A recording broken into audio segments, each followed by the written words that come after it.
Assalamualaikum warahmatullahi wabarakatuh. Selamat malam para pejuang cuan. Gimana kabar kalian di malam hari ini? Semoga kalian dalam keadaan sehat walafiat tanpa ada halangan suatu apapun. Amin. Mantap jiwa ya. Dan buat rekan-rekan semua ya, saya doakan semoga kalian menjadi orang sukses baru di tahun 2023 ini teman-teman. Amin ya. Dan tentunya doa terbaik buat kalian, semoga kalian diberi umur panjang, rezeki yang melimpah, dan apa yang kalian harapkan di tahun ini bisa jadi kenyataan. Amin. Mantap jiwa ya kawan-kawan ya. Dan tetap ya, tidak luput secangkir kopi harus selalu ada buat menemani malam kali ini teman-teman. Melihat rekondisi daripada market cryptocurrency, belum ada perubahan yang terlalu signifikan ya. Jujur saja teman-teman ya, di sini informasinya sih akan ada, apa ya, bisa dikatakan akan sedikit turun lah ya, karena ada penjualan Bitcoin yang lumayan juga ya, info yang beredar seperti itu. Dan di sini teman-teman ya, ada sedikit kabar yang agak menyenangkan juga ya, walaupun nggak begitu menyenangkan bagi Launch Army ya. Jadi informasinya ini cukup menyenangkan, tapi nggak bisa bikin kita terlalu euforia juga gitu maksudnya ya. Intinya kabar bagus lah. Oke, kita lihat untuk Launch. Nah, dan kalau kita lihat harga daripada Launch teman-teman, dia sudah tertidur cukup lama ini. Kalau kita lihat chartnya dalam kurun waktu 1 jam ya, terlihat tidur banget gitu teman-teman, kayak sleeping alligator ya. Tapi ketika sleeping alligator itu enaknya gini ya, aset tersebut tertidur lama ya. Kalau sleeping alligator nih teman-teman ya, dia tertidur lama, tapi ketika dia ada pompaan harga itu naiknya nggak kira-kira ya. Cuman ya kita nggak tahu, karena banyak aset juga yang candlenya seperti ini, tapi dalam time frame 1 harian ya, bukan 1 jam. Time frame 1 harian teman-teman, banyak ya aset yang chartnya itu datar seperti ini, bisa dikatakan sleeping alligator ya. Ketika terjadi hal seperti itu, dan di sini biasanya para cukong yang bermain ya kan, ketika dipompa naiknya nggak main-main ya, nggak kira-kira ya teman-teman. Nah, kalau kita lihat dari time frame harian teman-teman, untuk Launch sendiri yang mendekati juga ya dengan sleeping alligator, juga sedang setway aja lah ya, di area 14 ya sampai kepala 16 ya untuk harga daripada Launch ini. Saran dari saya teman-teman, sedikit saja, kalau kalian mau pakai silakan, kalau enggak ya enggak apa-apa, namanya saran ya kan. Minimal kalian punyalah ya $1.000, $1.000 lagi, 1.000 Launch ya, atau 2.000 Launch, atau 10.000 Launch yang minimal kalian punya. Kenapa? Karena di sini kalau kita lihat ya, ambisius atau orang-orang yang berada di belakang Launch ini untuk mengangkat harga ke dalam $1 ya mungkin bisa, apa ya, bisa tercapai juga teman-teman, ketika memang semua hal terjadi kayak yang akan kita bahas ini teman-teman. Oke, langsung kita menuju ke informasinya. Nah, dan di sini teman-teman, satu proyek membakar 51 juta Terra Classic Launch sekaligus. Oke, kita berbicara tentang proyek yang ada di Launch ya. Ketika Launch ini mampu menggait banyak proyek teman-teman, mampu menggait kepercayaan orang-orang kembali ya, karena PR-nya cuman itu teman-teman untuk Launch ya.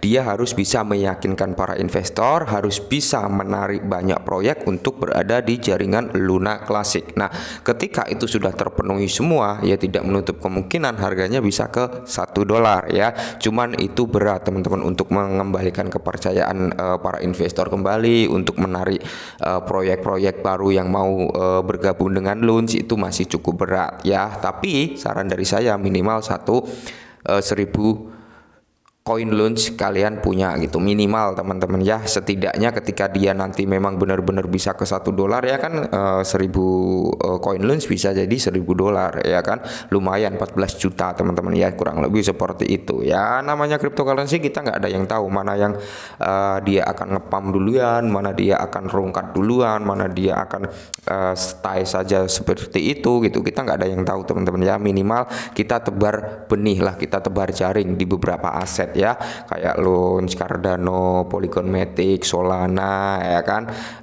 Kalau punya dana yang cukup ya, masuk ke Ethereum atau Bitcoin, kurang lebih seperti itu teman-teman ya.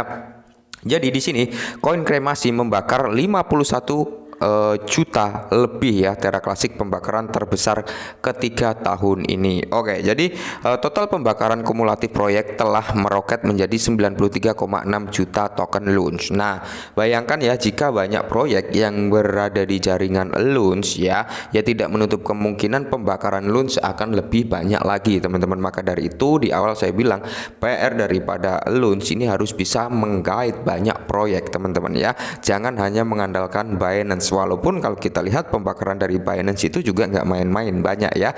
Tapi di satu sisi Binance ngeburn tiap bulan, di satu sisi banyak proyek yang bergabung, itu yang akan lebih efisien dan lebih cepat lagi ya. Semoga saja ya Lunch ini bisa menggait banyak proyek yang mau berada di jaringan Lunch. Nah, Kremasi Coin baru saja membakar lebih dari 51 juta token Terra Classic Lunch dalam satu transaksi, mewakili pembakaran tunggal terbesar sejak kampanye pembakaran Terra Classic Desember lalu, teman-teman ya.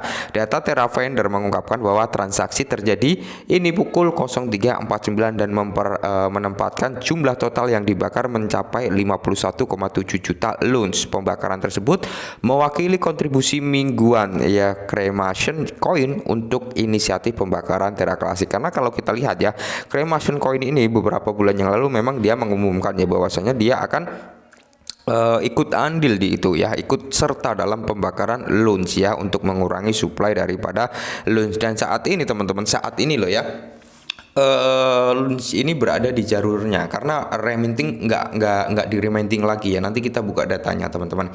Sampai saat ini setelah Cheng Peng Su mengarahkan ya dan diikuti, Lunch ini berada di jalurnya untuk saat ini. Dan perlu kalian juga ingat juga ada proposal, di mana proposal tersebut ingin mengeluarkan Sarada atau siapa ya kurang lebih itu untuk keluar dari tim layer 1, teman-teman ya. Mungkin ada permasalahan lah, kurang lebih seperti itu. Oke, jadi kalau kita lihat fakta dan datanya, teman-teman ya. Nah, di mana kalau kita lihat sampai saat ini ya, setelah Binance menginginkan hal-hal untuk kembali lagi membakar Lunch ya, persyaratan yang diberikan terhadap Lunch, di sini sudah nggak ada lihat tiang hijau ya, teman-teman, alias di sini sudah full tiang merah walaupun tipis-tipis. Nah, yang panjang ini adalah pembakaran Binance kemarin ya. Jadi ini full ya, teman-teman, sudah nggak ada reminting lagi. Dan hari ini tadi pembakaran 57,9 juta koin Lunch yang dibakar per hari ini tadi, teman-teman. Dan di sini kemarin itu 34 juta, kemarin juga 24,2 juta ya. Memang setelah pajak transaksi yang tadinya berapa ya 1,2% atau 12 ya, intinya itu teman-teman diturunkan ya, jadi ya pembakaran menurun. Tapi setidaknya itu nanti yang akan bisa menarik banyak proyek juga ya, dengan menurunkan pajak ya tidak menutup kemungkinan lambat laut proyek-proyek akan datang juga. Kalau kita lihat dari USDC-nya juga sama saja ya, teman-teman. Di sini kalau kita lihat pembakaran per hari ini 3,8 ribu USDC yang di burn ya, teman-teman. Dan kalau kita lihat dari rasio stakingnya, teman-teman ya, di mana di sini kalau kita lihat bersama ya, yang dipertaruhkan itu hampir menyentuh ke 1 triliun ya. Untuk presentasinya di sini ada sedikit lonjakan ya, teman-teman, hampir menyentuh di area 14%. Oke. Jadi sedikit saran saja, teman-teman ya, yang seperti saya bilang di awal, minimal kalian punya ya, karena kita nggak ada yang tahu nih ya. Karena di sini Lunch ini masih disokong oleh Binance, masih dibantu oleh Binance untuk memulihkan harganya ya. Kenapa Lunch ya? Padahal banyak proyek-proyek juga yang rungkat, banyak aset-aset juga yang rungkat. Kenapa harus Lunch yang dibantu oleh Binance? Karena satu, teman-teman, ini bisa menjadi patokan buat kita juga. Binance ini sangkut juga di Lunch gitu ya.